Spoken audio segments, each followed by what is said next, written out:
Nike is a multinational sportswear brand that was established in 1964 in Beaverton, Oregon, and is now one of the biggest leading sports brands known throughout the world.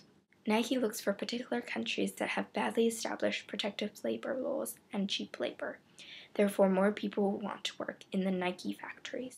Workers in these factories were often physically and verbally abused by the factory officials. They are forced to work overtime, they receive low wages, and they're exposed to bad conditions. So why doesn't Nike increase worker wages and improve the standards in the sweatshops? It is not enough to simply create job opportunities. Instead, Nike should be paying decent enough wages that allow its workers to pull themselves out of poverty. Nike can well afford this as they make an average of $20 billion per year in revenue. On April of 1999, the Indonesian government announced that the minimum wage for a factory worker is $26 per month. Nike then made a statement saying that they were increasing the minimum wage to $37.50. However, the wage for a whole family is actually $75 per month. When a parent cannot afford to support their whole family, the child may also have to work, therefore creating child labor. Nike is making vast improvements through their programs. Nike said that they were working on a human resources management program, which is a training program for the factory managers and workers.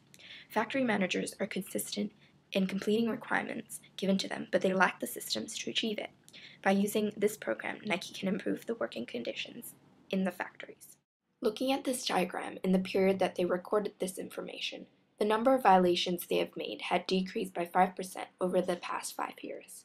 Over the course of 10 years, Nike's worker wages have increased in many factories across Indonesia, China, and Vietnam. 68% of overtime work in 129 factories were because of forecast planning issues, shortened production times, and seasonal spikes.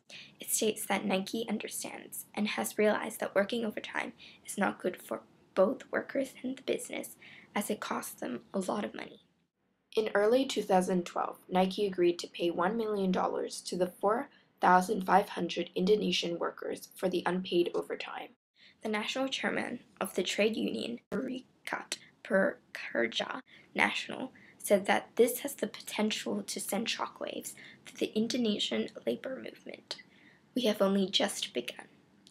Nike is an ethical company, as there have not been any recent reports on worker complaints.